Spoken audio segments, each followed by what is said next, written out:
Alléluia. Vous voir ce matin, je suis dans la joie et je vois la main de Dieu au contrôle. Comme je suis en train de le dire tous ces jours ici, le bonheur pour nous, ce n'est pas seulement de fréquenter un lieu de culte, mais c'est de vivre la gloire qui sort dans un lieu de culte. Alléluia. Alléluia. Parce que la Bible dit, ma maison sera appelée la maison de gloire, la maison de pain. Que la main de Dieu soit au contrôle de vos vies ce matin. Que vous soyez remplis, que vous soyez remplis, que vous soyez remplis. Alléluia. Je suis de même en train de dire à quelqu'un, parce que tu as fait le choix de visiter Christ ce matin. Tu n'as pas fait le choix de visiter une église, mais tu as émis dans ton cœur d'avoir une visite aujourd'hui avec Jésus-Christ. Tu ne rentreras pas chez toi tel que tu es venu. Alléluia. Non, non, non, vous n'avez pas compris. Je suis en train de dire à quelqu'un, le Dieu de toute faveur est avec toi. Non, vous n'avez pas compris. Je suis en train de dire à quelqu'un, le Dieu de toute faveur est avec toi.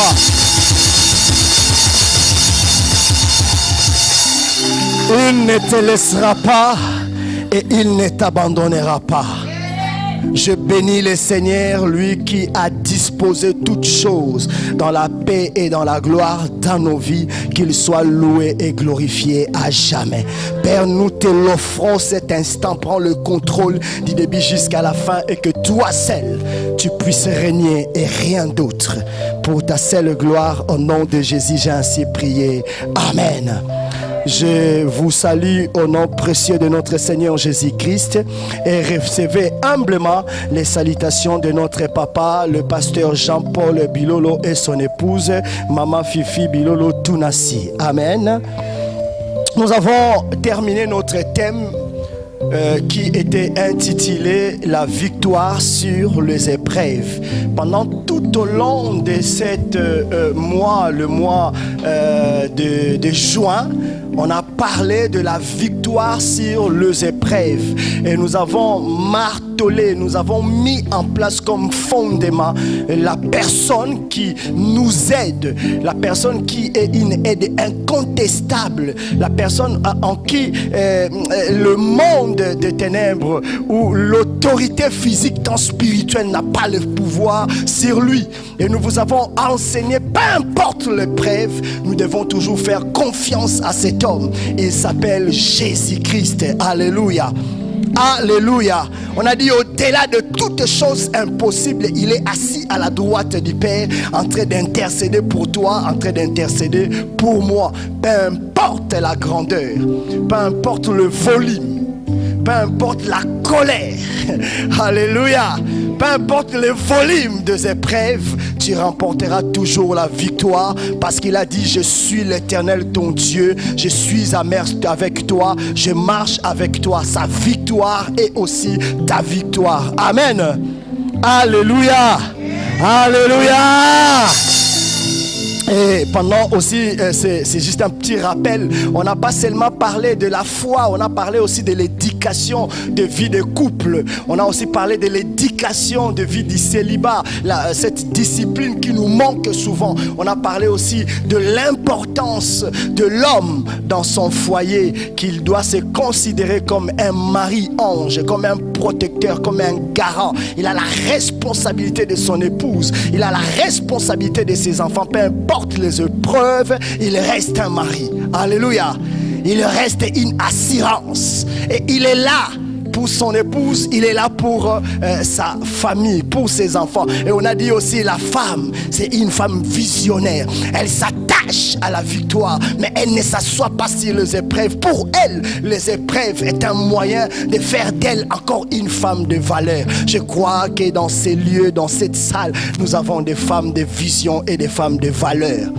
Je prie seulement que tout ce que nous vous enseignons ne soit pas seulement quelque chose que vous prenez et puis vous le magasinez quelque part. La Bible dit, tout ce que vous entendez, cela doit produire des fruits.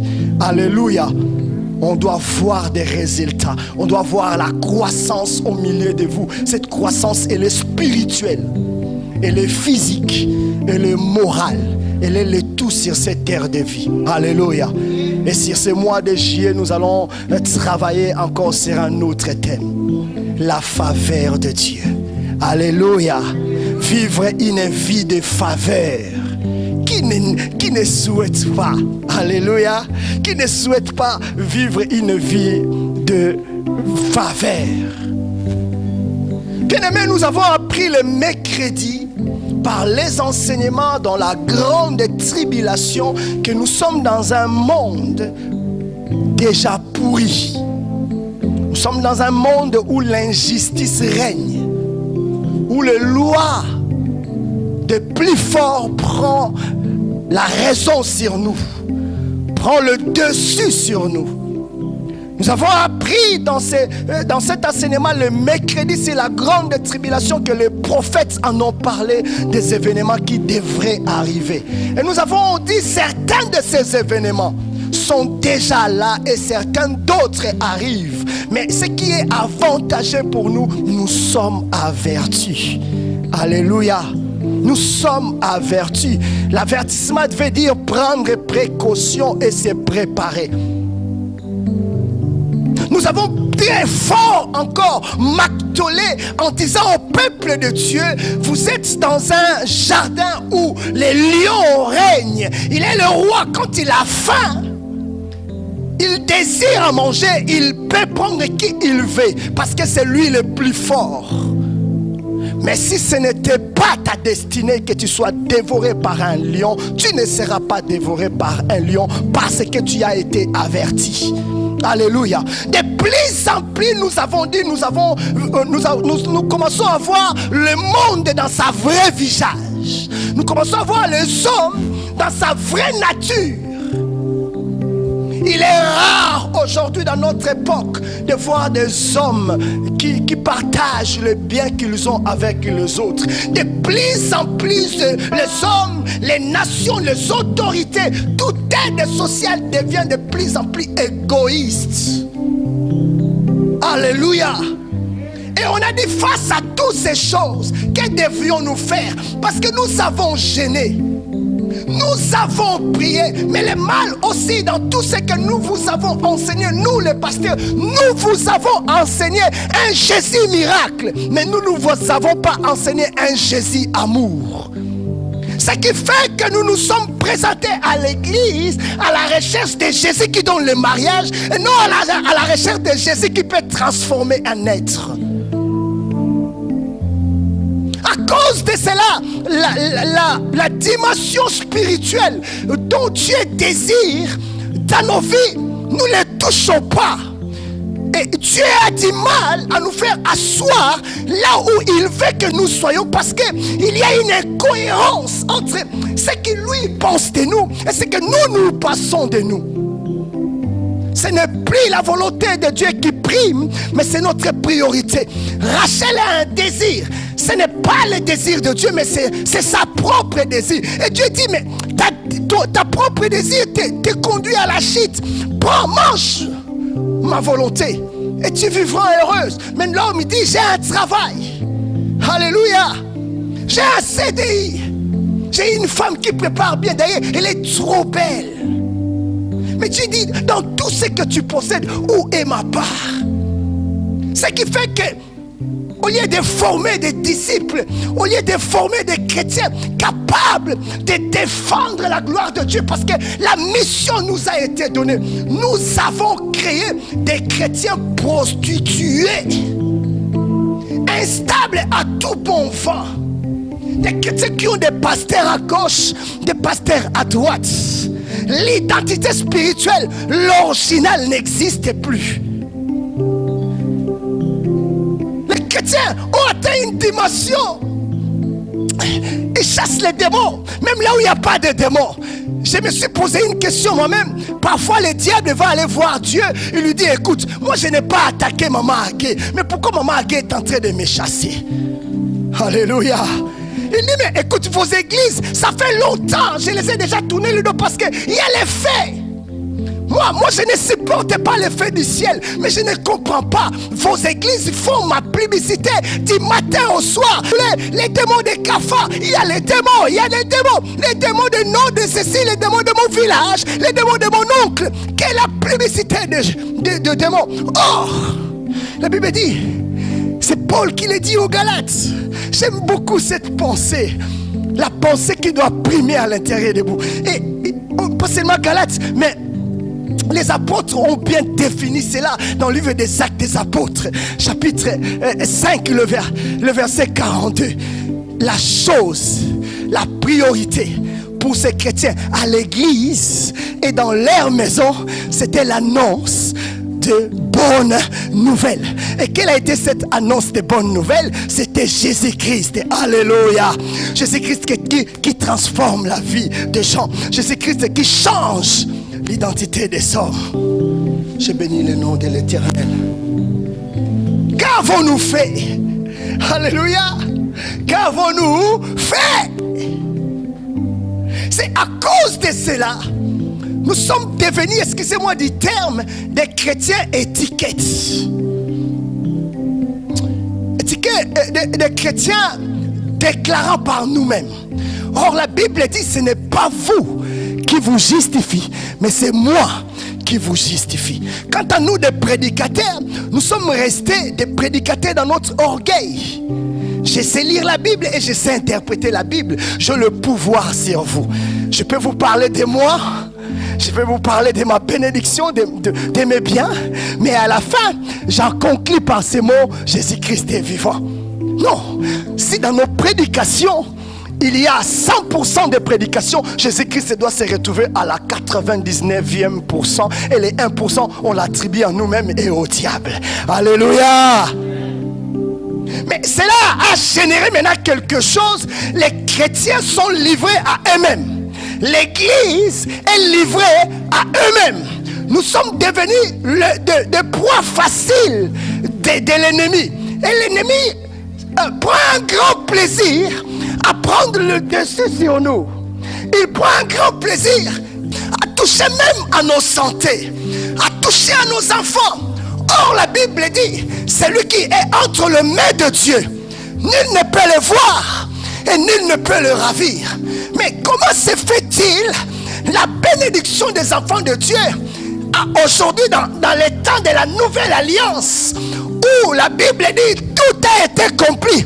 Nous sommes plus sous la loi, sous la condamnation adamique, sous la loi de Moïse, mais nous avons été affranchis dans les péchés adamiques, dans les lois de Moïse.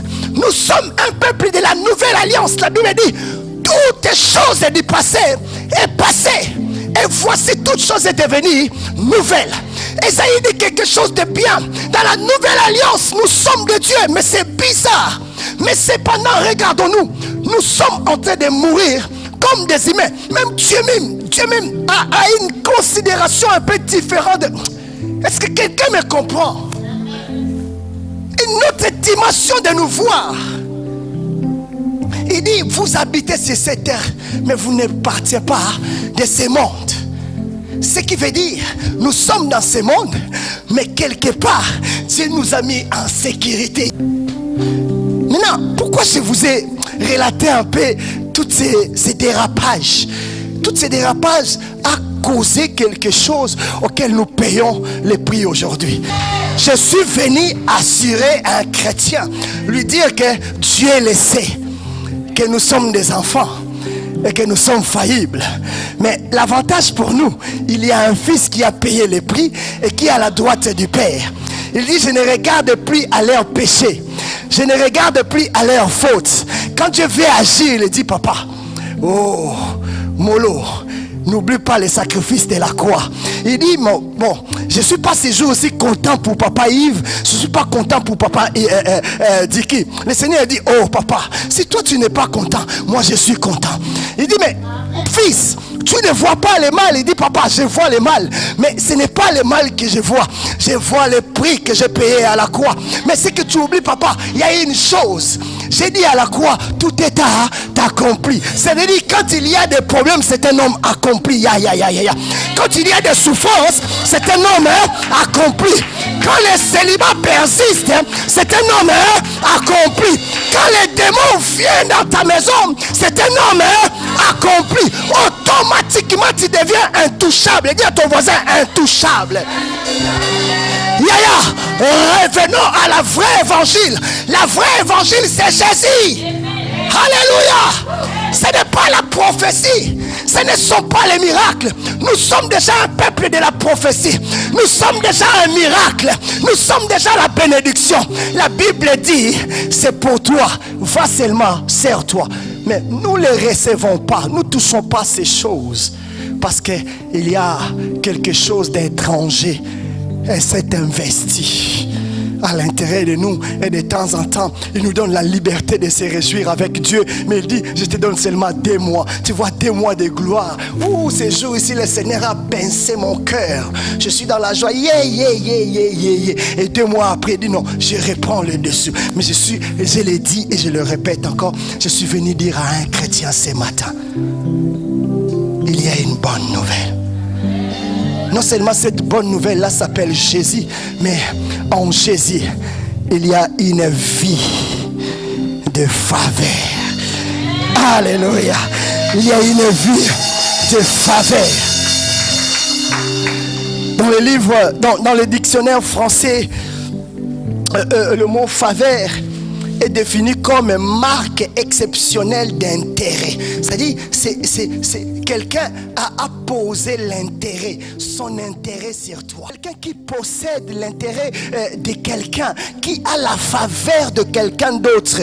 Et c'est lui qui lui donne cette faveur a auprès de lui de l'amour, a auprès de lui de l'amitié. Et il dit, l'amitié que j'ai envers toi, il n'y a rien qui peut le couper. Je suis en train de dire à quelqu'un, l'amitié que Dieu a envers toi, il n'y a rien qui peut le couper. Est-ce que quelqu'un me comprend? Oh, je suis en train de dire à quelqu'un, quand tu rentreras aujourd'hui chez toi, tu vivras les faveurs de Dieu. Il va encore plus loin, il donne un troisième définition. Il dit combler quelqu'un de joie. Hein? Il va encore plus loin. Par exemple, quelqu'un qui était en prison, dans le couloir de la mort ou dans ces chaises de la mort, il y a une téléphone à côté. On appelle ça le téléphone rouge. C'est-à-dire, quand on amène quelqu'un dans le couloir de la mort, on prend déjà le téléphone, on appelle le président de la République, l'autorité suprême de la nation, les garants de la nation. On lui appelle, on dit, bon, on va ramener monsieur X dans ses derniers instants de vie. Et quand cet homme va arriver, et on attend, on met débat, on met les fils, et on met les fils, on attend qu'il lui-même, vous savez, il y a même des courageux. Face à la mort, tout le monde tremble. On voit les yeux palpiter de gauche à droite, bouger de gauche à droite. C'est peut-être ton cas aujourd'hui. Tu te dis en toi-même, j'ai atteint un niveau, il m'est impossible de rebondir. Je suis en train de dire à quelqu'un, il n'est jamais trop tard. Les temps et les circonstances appartiennent à Dieu. Vous comprenez? Et quand il arrive au moment où on veut vraiment mettre l'injection, c'est final, on attend le téléphone rouge sonner. Lui-même il dit, oh, ça sonne pas, alléluia. Ça sonne pas jusqu'à ce qu'on te tue. Mais si ça sonne, il y a un espoir, il y a un faveur qui a été établi pour toi. On dit, il a été innocenté. Il n'y a pas un avocat qui peut s'élever, dire non au président de la République. Quand Dieu te justifie, quand Dieu te justifie, quand Dieu te justifie, il n'y a personne qui peut s'élever et dire de le contraire à ce que Dieu a établi. Donne un très grand amen à notre Jésus. Et puis, dans la Bible, dans le livre de Jean chapitre 8, Jean chapitre 8, versets 10 à 11. Alors, s'étant relevé et ne voyant plus que la femme, Jésus lui dit, femme, où sont ceux qui t'accusaient? Alléluia. Femme, où sont ceux qui t'accusaient? Il répète encore ces mots-là. Personne ne t'a-t-il condamné? Écoutez, elle répond ceci. Elle répondit, non Seigneur. Jésus lui dit, je ne te condamne pas non plus. Va, mais ne pêche plus. L'histoire nous dira que c'était une femme qui a été attrapée dans le fracas d'Élie. Donc on n'a pas inventé de quoi on l'a accusée. Elle était coupable de ses actes. Alléluia. Elle était coupable de ses actes parce qu'on l'a chopée en train de commettre l'irréparable. On dit les Sadducéens et les scribes plutôt et les pharisiens amenaient une femme qu'elle a été surprise en adultère. On l'a placée entre les hommes et devant Jésus. Écoutez très bien. Au verset 5 on dit, elle a été trouvée en flagrant délit d'adultère. Mais le verset 5 on dit, Moïse dans la loi nous a ordonné de lapider de telles femmes. On t'a donné un nom qui n'existait pas dans ta vie. Alléluia. Telle personne, la chose. Toi là aussi, Messie. Dis comme moi, Dieu n'a pas encore dit le dernier mot.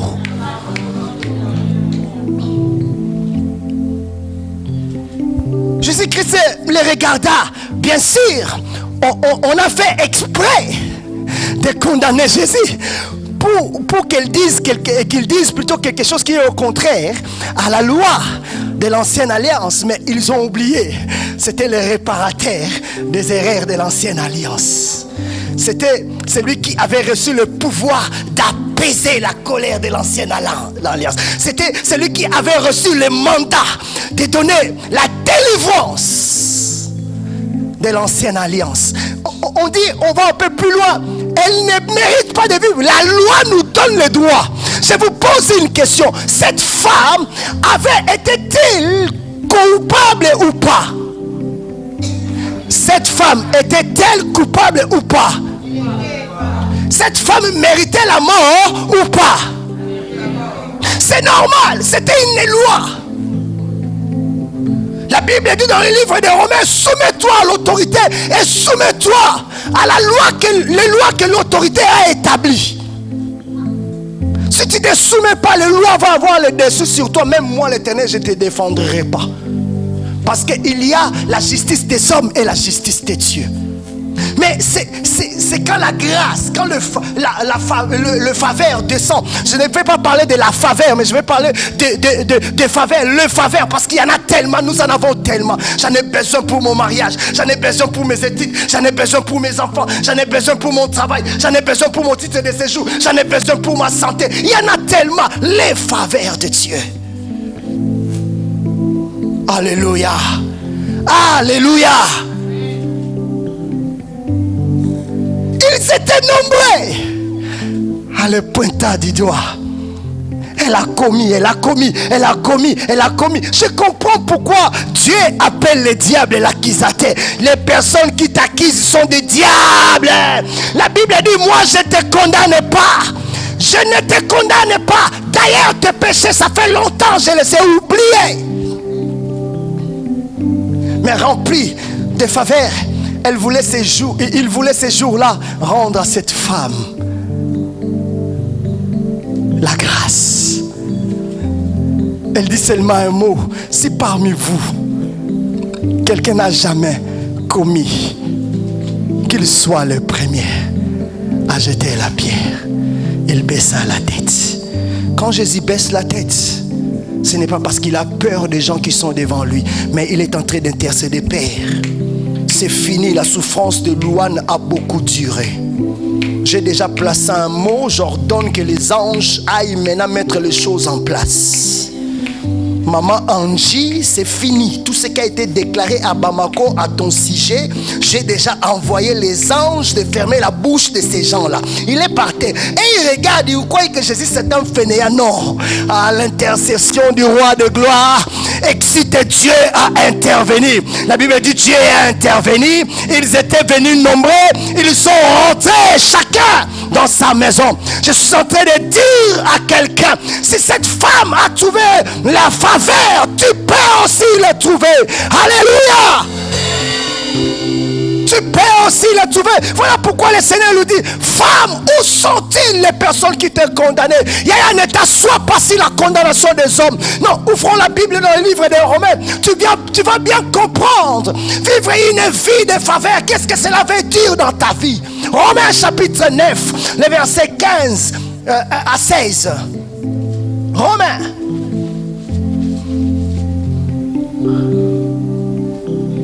Chapitre 9, le verset 15. Oh, c'est formidable. Je m'attache à toi. Je viens dans ta présence. Je m'attache à toi. Écoutez, il fait d'abord un rappel. Il dit car, dans le verset 15, il dit car, il dit à Moïse, je ferai miséricorde à qui j'ai fait miséricorde. Et j'aurai compassion de qui j'aurai compassion. Vous savez qu'est-ce que cela ça veut dire? C'est que les gens peuvent décider. Jésus est en train de dire aux apôtres, c'est que les gens peuvent décider sur ton sort, ne me regarde pas. Alléluia. Tous les complots qui peuvent se préparer pour toi, contre toi, ça ne me regarde pas. Il dit maintenant, il va encore un peu plus loin. C'est moi, je suis le créateur. C'est moi qui suis le Dieu tout-puissant. C'est moi qui a façonné cet être à mon image. Son sort n'appartient pas à quelqu'un d'autre. Je suis en train de dire à quelqu'un, le sorcier que tu as peur n'a pas de pouvoir sur toi. Parce que depuis à la croix, alléluia, il faut que tu graves ça une fois pour toutes dans ta tête. Que je les grave aussi dans ma tête. Depuis 2000 ans à la croix, la Bible dit, il nous a libérés de tout fardeau, de tout poids, y compris, il nous a libérés de la colère de Dieu. Yeah!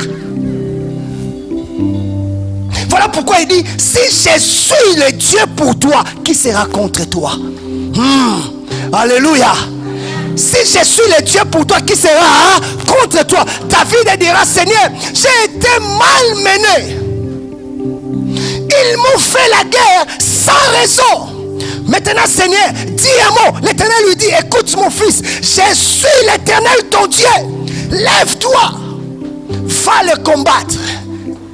Tu reviendras victorieux. Une vie de faveur. Il dit maintenant au verset 16, ainsi donc, cela ne dépend ni de celui qui veut, ni de celui qui court, mais de Dieu qui fait miséricorde à qui il veut. Je suis ton pasteur, mais je n'ai pas le pouvoir sur toi. Je peux beau te maudire, mais depuis 2000 ans, la malédiction a été posée sur lui. Tu comprends? Je peux être un archi-major général. Mobutu l'appelait quoi? Maréchal. Dans le ministère. Mais si Dieu te justifie, je peux gêner 40 jours, même 80 jours, même 120 jours, les triples de ce que Jésus avait fait, juste pour que le Dieu d'Israël te condamne. Nada. Vivre une vie de faveur. Que dirions-nous donc à l'égard de toutes ces choses? Si Dieu est pour toi, est-ce que quelqu'un comprend?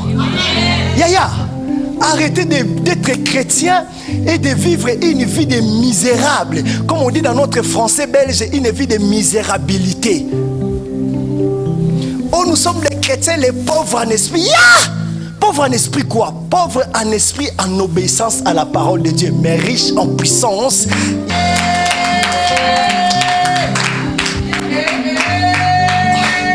Il va encore un peu plus loin. Et voilà, il dit, ça ne dépend même pas de celui qui court. Tu peux courir vite, mais si Dieu lui-même t'a déjà justifié, parfois on court inutilement. Je vais vous donner un secret. Maman, tu aimes beaucoup gêner. Et je vais t'encourager à continuer à gêner. Hein, maman, c'est votre domaine. Les intercesseurs, les gens qui s'assoient, qui nous portent dans la prière. Le Seigneur vous bénisse davantage. Mais arrêtons un peu de gêner pour le pain. Non. Amen. Hein? Arrêtons de gêner pour le pain. Arrêtons de gêner pour la maladie. Il faut maintenant gêner, Seigneur. Je vais gêner pour créer une nouvelle intimité à l'intérieur de toi. Tu sais, tu gênes tellement, tu dis tellement de mots, tu t'approches tellement de Jésus. Jésus vient regarder et dit, wow. Écoutez, je vais choquer quelqu'un. Ça ne dépend ni de ta dîme. Oh, je donne ma dîme, je serai béni. Non, ce n'est pas ta dîme qui te bénit. Hey, c'est une vie de faveur. Ce n'est pas ton offrande qui te bénit. Non, ce ne sont pas tes cadeaux qui te bénissent. Non, tu es sous les faveurs de Dieu.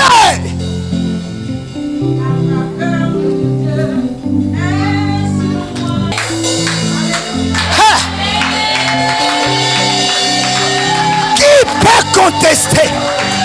Qui peut contester? Qui peut contester? Écoutez, la traduction grecque. La traduction grecque a donné une autre définition dans cette histoire de vivre une vie de faveur. Le grec appelle la faveur Evania. Evnia. Alléluia. Evnia ou prosclixis.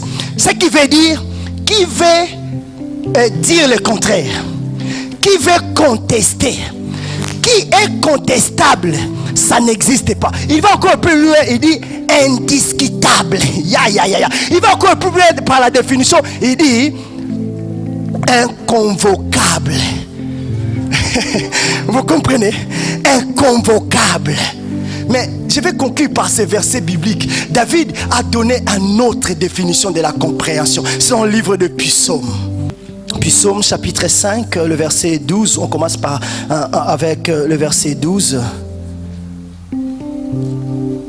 Écoutez le verset 12, il dit: alors tous ceux qui se confient en toi se réjouiront.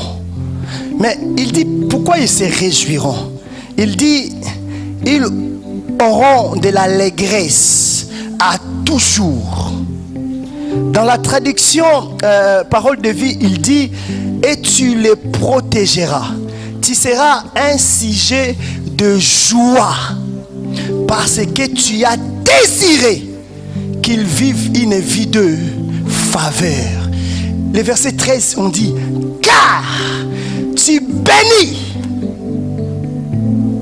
et tu rends à l'homme sa justice de faveur.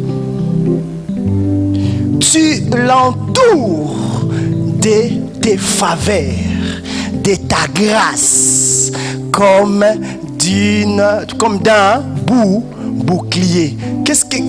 Vous savez qu'est-ce qui signifie un bouclier? Aujourd'hui on appelle ça aussi l'armure. Amen. Dans l'architecture, si on veut faire une fondation, les piliers, que ça soit fort, on travaille sur le ferraille qu'il faut. Amen. On met aussi le soutien du ciment. Le mélange n'est pas pareil quand on fait le mélange avec les parpaings. On a même donné un nom, c'est H machin comme ça. Donc c'est quelque chose. Et on sait que l'appui, les piliers en question va soutenir l'immeuble complet. Et le Seigneur te dit, à cause de cette faveur, tu deviens un pilier. Non seulement tu vas forcer, mais tu es environné du bouclier. Je suis en train de dire à quelqu'un, comme l'histoire de cette femme. Peut-être tu es en train de traverser la même chose. Tous contre toi. Sans raison. Tu as tout fourni. On t'a même demandé l'acte de naissance à la préfecture là-bas, l'acte de naissance de ton village. Ils savent bien que le jour où tu es né dans un bar, dans un pirogue. Alléluia. Alléluia. Ils sont conscients. Alléluia. Ah, je suis en train de dire à quelqu'un, toute injustice faite pour toi, contre toi, Dieu va te justifier pendant ces mois ici. Parce que tu es appelé à vivre une vie de faveur. Écoutez, nous venons de traverser une période terrible. Nous avons été confinés chez nous. Il y a eu quand même un peu de primes. On bénit le Seigneur pour la France. Il est un tout petit peu solidaire dans ces histoires-là. Mais beaucoup étaient malheureux. Beaucoup de couples ont connu des situations impossibles. Nous avons traversé tous ensemble des moments terribles. Tu sais, je suis le pasteur, je recevais tous les jours les coups de fil. On m'appelle, il y a un tel pasteur, il y a un tel. Je prie que ces choses ne se répètent plus jamais sur ta vie. Il est écrit, jamais un homme prendra le dessus sur la vie d'un autre. Je prie que tu vives la liberté dont Christ a dit. Si le Christ vous en franchit, vous serez réellement libre. Libre de l'apostasie, libre de la volonté d'homme, libre de l'injustice. Écoutez-moi très bien, je suis en train de dire à quelqu'un, ton dossier bientôt, tu auras une réponse favorable au nom de Jésus. Je prie au plus profond de mon cœur, j'appelle la chorale. Si Dieu s'est souvenu d'Élie, il lui a fait vivre une vie de faveur. Toi aussi tu vivras une vie de faveur. Dès aujourd'hui, au nom puissant de Jésus, tu n'es pas un fils à échouer. Tu n'es pas un fils à échouer. Il y a eu tellement de l'injustice. Dieu est venu ce matin pour te rassurer et te dire, j'ai connu, j'ai vu l'injustice. Que le monde, que la terre est en train de peser sur toi. Je suis venu te donner la clé. Je suis venu te donner une vie de faveur. Dieu lui-même a décidé d'intervenir sur toi. Pour ton cas, pour ton problème. C'est fini les cris de lamentation. C'est fini, c'est fini, c'est fini, c'est fini. Dis avec moi, c'est fini, c'est fini. Je vais vivre une vie de faveur. Lève ta voix, lève ta voix. Lève ta voix. Ta main nous touche. Oh!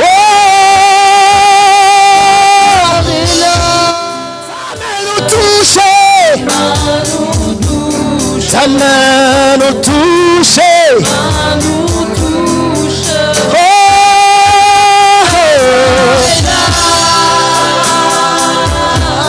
ta main nous touche. sa main nous touche. Sa main nous touche. Sa main nous touche. Écoutez, écoutez, tu es là, écoutez-moi. Tu es là, tu es une femme. Tu es là, tu es une femme. Tu pleures tout le temps pour la situation de ta maison. Je suis en train de te dire, sa puissance est là. Sa main t'a touché. Sa main t'a touché. Sa main t'a touché. Écoutez-moi, tu es là. Ça fait très longtemps même. Tu as perdu la raison. Tu te dis toi-même, bon, je vais seulement vivre comme ça. Peut-être Dieu fera et que la volonté de Dieu soit faite. Je suis en train de te dire, toute chose dans ta vie n'est pas la volonté de Dieu. Dieu m'a envoyé de te donner cette bonne nouvelle. C'est fini ce temps-là.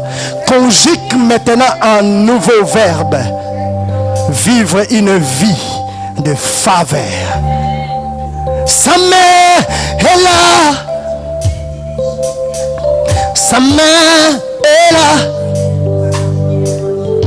Sa main est là. Sa main nous touche. Chantons sa présence est là.